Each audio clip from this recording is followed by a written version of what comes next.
Social media തുറന്നു കഴിഞ്ഞാൽ ഇപ്പോൾ കാണുന്ന ഒരു വാക്കാണ് CJP എന്ന്. എന്താണ് ഈ CJP? അതിനെക്കുറിച്ചാണ് നമ്മൾ ഇന്നത്തെ വീഡിയോയിൽ പറയാൻ ഉദ്ദേശിക്കുന്നത്. വീഡിയോ ആരും സ്കിപ്പ് ചെയ്യില്ല, കാരണം ഇമ്പോർട്ടന്റ് ആയിട്ടുള്ള പോയിന്റുകൾ മാത്രമാണ് നമ്മൾ ഈ വീഡിയോയിൽ ഉൾക്കൊള്ളിച്ചിട്ടുള്ളത്. അതോടൊപ്പം തന്നെ ചാനൽ ആരെങ്കിലും സബ്സ്ക്രൈബ് ചെയ്യാൻ ഇനിയും ബാക്കിയുണ്ടെങ്കിൽ സബ്സ്ക്രൈബ് ചെയ്യുക. നമുക്ക് തുടർന്ന് വീഡിയോയിലേക്ക് കടക്കാം, മെയിൻ പോയിന്റിലേക്ക് കടക്കാം. CJP അതായത് കോക്രോച്ച് ജനതാ പാർട്ടി ഇന്ന് നമ്മൾ സോഷ്യൽ മീഡിയ പ്ലാറ്റ്ഫോമായ ട്വിറ്ററില്, ഇൻസ്റ്റാഗ്രാമില്, എവിടെ നോക്കിയാലും CJP എന്നാണ്. എല്ലാവർക്കും ഇത് അറിയണമെന്നില്ല. നമുക്ക് ആകെ അറിയാവുന്ന ഒരു രണ്ട് പാർട്ടികളാണ് BJPയും കോൺഗ്രസും. അത് ഇന്ത്യ ഒട്ടാകെ അറിയാവുന്ന പാർട്ടിയാണ്. CJP എന്താണെന്നാണ് അറിയേണ്ടത്. CJP അതായത് നമ്മളെ യുവാക്കൾ അറിയേണ്ട ഒരു പേരാണ്. കാരണം അഭിജിത് ദീപ്കെ എന്നൊരു മഹാരാഷ്ട്രക്കാരൻ, ഒരു യുവാവ് നമുക്ക് വേണ്ടി ഒരു പാർട്ടി തുടങ്ങിയതാണ്. അതായത് cockroach Janata party. Chief justice ഒരു സംവാദത്തിനിടയിൽ ഒരു വിവാദ പരാമർശം നടത്തി. അത് യുവാക്കൾക്കെതിരെ. എങ്ങനെ നമ്മുടെ യുവാക്കളെല്ലാം കോക്രോച്ചിനെ പോലെ ഒന്നും ചെയ്യാതെ വെറും സോഷ്യൽ മീഡിയ അടിമകളായി ജീവിക്കുന്നവരാണെന്നുള്ള വെറും പാറ്റകളായി ഒരു തൊഴിലില്ലായ്മ വളരെ രൂക്ഷമായി വിമർശനം ചെയ്തു. തൊഴിലില്ലായ്മ എങ്ങനെയാണ് ഉണ്ടായത്? ഈ BJP സർക്കാർ ഇവിടെ കയറുമ്പോഴത്തേക്ക് എന്താണ് പറഞ്ഞുകൊണ്ട് തുടങ്ങിയത്? 2014 BJP രാജ്യം ഭരിക്കാൻ കയറുമ്പോൾ അവർ പറഞ്ഞ പ്രധാന വാഗ്ദാനങ്ങളിൽ ഒന്നാണ് തൊഴിൽ കൊടുക്കാവുന്ന യുവജന തൊഴിൽ.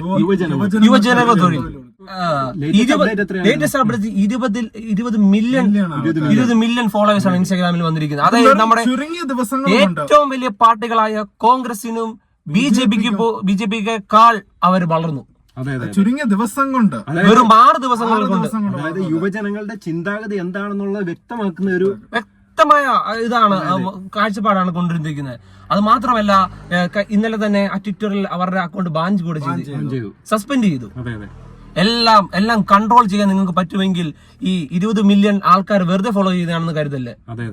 അത് നമുക്ക് വേണ്ടി ഇപ്പം തന്നെ അവര് മുന്നോട്ട് നിൽക്കുന്നത് നീറ്റ് പേപ്പർ ചോർച്ച, എക്സാം ചോർച്ച, അതാ അവർ മുന്നിട്ട് നിർത്തുന്നത്.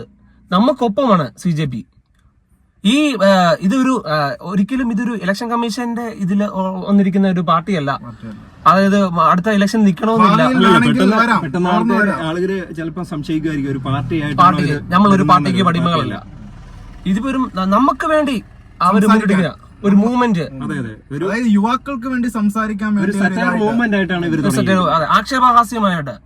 അത് ഡിജിറ്റൽ പ്ലാറ്റ്ഫോമിലാണ് ഇവര് വന്നിരിക്കുന്നത്, സോഷ്യൽ മീഡിയയിൽ. ഇനി ഇത് നേരിട്ട് വരാം. ഇലക്ഷൻ കമ്മീഷൻ രജിസ്റ്റർ ചെയ്ത് ഒരു പാർട്ടിയായി വരാം ഭാവിയിൽ. എന്താന്ന് വെച്ചാൽ ഇത് ഇനിയിപ്പം ഭാവിയിൽ ഒരു പൊളിറ്റിക്കൽ പാർട്ടിയായിട്ട് എമർജ് ചെയ്യുമോ? തീർച്ചയായിട്ടും. ഇങ്ങനെ ഒരു പോക്കാണ് ഇവര് BJP ഒക്കെ പരാമർശം നടന്നെങ്കിൽ പിന്നെ ഒരു പാർട്ടി വരാൻ സാധ്യത. കാരണം വെറും 6 ദിവസങ്ങൾ കൊണ്ടാണ് 20 മില്യൺ ഫോളോവേഴ്സ്. രാജ്യം ഭരിക്കുന്ന പാർട്ടിയും പ്രതിപക്ഷത്തിനേക്കാളും കൂടുതലായി വെറും 6 ദിവസം കൊണ്ട് അവർ എത്തിയിരിക്കുന്നു. അല്ല, ഇതിനകത്ത് ഈ സറ്റയർ മൂവ്മെന്റ് ആയിട്ട് തുടങ്ങിയത് കൊണ്ട് തന്നെ ഇതിന്റെ ചില യോഗ്യതകൾ വെച്ചിരിക്കുന്ന കുറച്ച് മാനദണ്ഡങ്ങൾ വെച്ചിട്ടുണ്ട്. അതെ. ഒന്നാമത്തെ ജോലി ഇല്ലാത്തവനായിരിക്കും. തൊഴിലില്ലായ്മ BJP ഒന്ന് നോക്കണം കേട്ടോ. തൊഴിലില്ലായ്മ എന്തുകൊണ്ടുണ്ടാകുന്നു എന്നുള്ള രാജ്യത്ത്, ജനസംഖ്യയുള്ള രാജ്യത്ത് അത് അവരുടെ ഏറ്റവും വലിയ ഇത് പറഞ്ഞിരിക്കുന്നത് യുവജനങ്ങൾക്കുള്ള തൊഴിൽ. അതുപോലെ പിന്നെ അത്യാവശ്യം മടിയനായിരിക്കണം. ഒരിക്കലും നമുക്ക് സ്വാഭാവികം. അതെ. എന്തുകൊണ്ട് അവർ മടിയനാകുന്നു? അവർക്ക് തൊഴിലില്ല. ചെയ്യാൻ എന്ത് ചെയ്യണം എന്നുള്ള ഒരു ആക്ഷേപഹാസ്യമായിട്ടാണ് അവര് രീതിയിൽ. പിന്നെ മൂന്നാമത്തെ യോഗ്യത ദിവസവും 11 മണിക്കൂറെങ്കിലും ഫോണിൽ കുത്തിയിരുന്ന് ക്രോണിക്കലി ഓൺലൈൻ വ്യക്തിയായിരിക്കും. വേറൊരു പോയിന്റ് പറഞ്ഞിരിക്കുന്നത് അത് രസകരമായിട്ടുള്ള ഒരു പോയിന്റ്. അത് കൃത്യമായിട്ട് ട്രോളാൻ അറിയാം. എല്ലാ കാര്യങ്ങളും ട്രോളാൻ അറിയാമെങ്കിൽ മാത്രമേ. അതെ. ഇതാണ് മാനദണ്ഡമായിട്ട് ഇതിനകത്ത് പറഞ്ഞിരിക്കുന്നത്. വളരെ ആക്ഷേപഹാസ്യമായിട്ടാണ് പറയുന്നെങ്കിലും ഈ വിഷയം നമുക്ക് നിസ്സാരവൽക്കരിക്കാൻ പറ്റും. ഒരിക്കലും ഇല്ല. അതുപോലെ കുറെ ആവശ്യങ്ങൾ കൂടി മുന്നോട്ട് വെക്കുന്നുണ്ട് ഈ CJP. അതൊന്ന് ജസ്റ്റ് ഒന്ന് നമുക്ക് നോക്കാം. ഒന്ന്, പദവിയിൽ നിന്ന് വിരമിച്ച ഉടൻ ജഡ്ജിമാർക്ക് രാഷ്ട്രീയ സീറ്റുകൾ നൽകി. അതുപോലെ പാർട്ടി മാറുന്ന ജനപ്രതിനിധികൾക്ക് 20 വർഷത്തേക്ക് വിലക്കേർപ്പെടുത്താം. മാറി മാറി പാർട്ടി വന്ന് ഇവിടെ ജയിപ്പിച്ച് ജനങ്ങള് മണ്ടന്മാര്. ഇടയ്ക്ക് നമ്മുടെ ഒരു രാജ്യസഭ MP രാഘവ് ചത്ത യുവാക്കൾക്കിടെ ഭയങ്കരമായിട്ട് ചർച്ച ചെയ്യപ്പെട്ടിരുന്നു. അദ്ദേഹത്തിനെ ഒരു 2 ആഴ്ച മുന്നേ BJP-യിലോട്ട് സ്വാഗതം ചെയ്തു.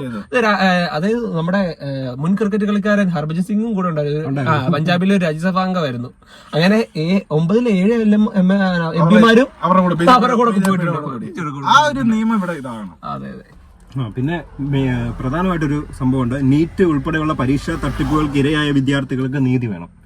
അത് ജെനുവിൻ ആയിട്ടുള്ള അല്ല, ഈ പറഞ്ഞ ഇതെല്ലാം ജെനുവിൻ ആയിട്ടുള്ള കാര്യങ്ങൾ തന്നെയാണ്. എന്ത് BJP നിങ്ങൾ എന്താ ഉണരാത്തത്? പ്രതിപക്ഷം ഉണ്ടരൂ. എന്ത് പ്രതിപക്ഷം ഇതിനെപ്പറ്റി മിണ്ടുന്നില്ല. രാഹുൽ ഗാന്ധി എന്ത് ഈ നീറ്റ് പേപ്പറിലുള്ള ഇത് എന്ത്? ഒരു പോയിന്റ് കൂടെ അവർ പറയുന്നുണ്ട്. വ്യാജ വാർത്തകൾ നൽകുന്ന മാധ്യമങ്ങളുടെ വരുമാന സ്രോതസ്സുകൾ അന്വേഷിക്കണം. ഇന്ന് സോഷ്യൽ മീഡിയയിൽ ഒരുപാട് വ്യാജ വാർത്തകൾ വരുന്നുണ്ട്. ഓൺലൈൻ മീഡിയകൾ ഒരുപാട് കൂടെ അതെ അതെ അതെ. റവന്യൂവിന് വേണ്ടി മാത്രം എന്തും പറയും. എന്ത് വ്യാജ വാർത്ത അവര് അതിനുവേണ്ടി നീതിയില്ലാതെ ബാക്കിയുള്ളവരെ കൈവാലിച്ച് തേക്കുക. ഇത് ഇവര് പറയുന്ന പോയിന്റ് നിങ്ങൾ ശ്രദ്ധിച്ചോ? ഈ ഇത്രയും പോയിന്റ്സ് നമ്മുടെ ഇന്ത്യ അത് നടപ്പിലാക്കുകയാണെങ്കിൽ ഓർത്തു നോക്കി. ഇന്ത്യയുടെ ഒരു ജനാധിപത്യ രാജ്യം എന്ന നിലയിൽ തീർച്ചയായിട്ടും നടപ്പിലാക്കേണ്ട കാര്യം ഇത്. നമ്മൾ ഒരു ഇങ്ങനെ ഒരു മൂവ്മെന്റ് നടത്താതെ തന്നെ ഇന്ത്യ നടപ്പാക്കേണ്ട കാര്യങ്ങളാണ്. എന്താണ് വെറും ഒരു യുവാവായ മഹാരാഷ്ട്രക്കാരനായ ജേർണലിസ്റ്റുകാരനായ ഒരുത്തൻ, ബോസ്റ്റൺ യൂണിവേഴ്സിറ്റി ഒരു 30-കാരൻ അദ്ദേഹം പറഞ്ഞിരിക്കുന്ന കാര്യങ്ങൾ വളരെ വ്യക്തമായി ഭാവി രാജ്യത്തിന്റെ അവസ്ഥയാണ് അദ്ദേഹം ഇപ്പോഴെ മുൻകൂട്ടി പറഞ്ഞിരിക്കുന്നത്. ഇനിയിപ്പോ ജനങ്ങള് നമ്മുടെ ന്യൂ ജനറേഷൻ മുന്നിട്ട് ഇറങ്ങി കഴിഞ്ഞാൽ ഒരു പക്ഷേ ഒരു വിപ്ലവം തന്നെ അതിന്റെ തെളിവല്ലേ 6 ദിവസം കൊണ്ട് 20 മില്യൺ. അതെ അതെ അതെ, തീർച്ചയായിട്ടും ഇത് നമ്മൾ ചർച്ച ചെയ്യേണ്ട. നമ്മളിത് ചെയ്ത് കഴിയുമ്പോഴത്തേക്ക് സസ്പെൻഡ് ചെയ്യാം, ബാൻ ചെയ്യാം. കാണുന്നത് തീർച്ചയായിട്ടും പരമാവധി ഇതിനെ സപ്പോർട്ട് ചെയ്യുക CJP എന്നൊരു ഇതിലോട്ടോ. അത് മാത്രമല്ല, നിങ്ങളുടെ കൃത്യമായിട്ടുള്ള വ്യക്തമായിട്ടുള്ള അഭിപ്രായങ്ങൾ താഴെ കമന്റ് രേഖപ്പെടുത്തുക. ഞാൻ പറയുന്നത് നിങ്ങൾക്ക് രാഷ്ട്രീയം വേണമെന്ന് ഞാൻ പറയുന്നില്ല, ഒരു രാഷ്ട്രബോധം വേണം. രാഷ്ട്രബോധം വേണം. നമ്മൾ ഏത് പാർട്ടി വിശ്വസിച്ചാലും നമ്മള് നീതിയാണോ ലഭിക്കുന്നത് എന്ന് ചിന്തിക്കണം. BJP ആണെങ്കിലും കോൺഗ്രസ് ആണെങ്കിലും തീർച്ചയായിട്ടും അതിന്റെ കാലങ്ങളൊക്കെ കഴിഞ്ഞു. പക്ഷെ ഇനിയെങ്കിലും നമ്മൾ അത് ചിന്തിച്ചു തുടങ്ങണം. അല്ലെങ്കിൽ ഇങ്ങനത്തെ ഒരു പാർട്ടിക്ക് വരുമ്പോഴത്തേക്ക് അവരെ ഉൾക്കൊള്ളണം, കാര്യങ്ങളെ കുറിച്ച് അറിയണം. നിങ്ങൾ ഇപ്പോഴും CJP എന്താണെന്ന് അറിയാതെ വെറും ഒരു എന്താ പറയുന്നത്, ഒരു ഓൺലൈൻ മീഡിയ പുൾ ഓഫ് ചെയ്യുന്ന എന്തെങ്കിലും കാര്യം വന്നോടത്ത് തട്ടിക്കളയരുത്. നിങ്ങൾ ഇതിനെ കുറിച്ച് അറിയുക. ഇതൊരു വെറും വീഡിയോ ആയിട്ട് കാണരുത്. ഇത് നാളെ ഇന്ത്യയുടെ അവസ്ഥയാണ്, ഭാവി യുവാക്കൾ നേരിടുന്ന പ്രശ്നമാണ് നമ്മൾ ഇവിടെ കാണിച്ചത്. അപ്പോൾ ഇന്നത്തെ വീഡിയോ നമ്മളിവിടെ അവസാനിപ്പിക്കുകയാണ്. നമ്മുടെ വീഡിയോയിൽ പറഞ്ഞതുപോലെ തന്നെ നിങ്ങളുടെ അഭിപ്രായങ്ങൾ തീർച്ചയായിട്ടും ഇതിൽ കമന്റുകളായിട്ട് രേഖപ്പെടുത്തുക. നമ്മൾ അടുത്ത ഒരു വീഡിയോയുമായിട്ട് ഉടനെ തന്നെ എത്തുന്നതായിരിക്കും. Keep watching. Thank you.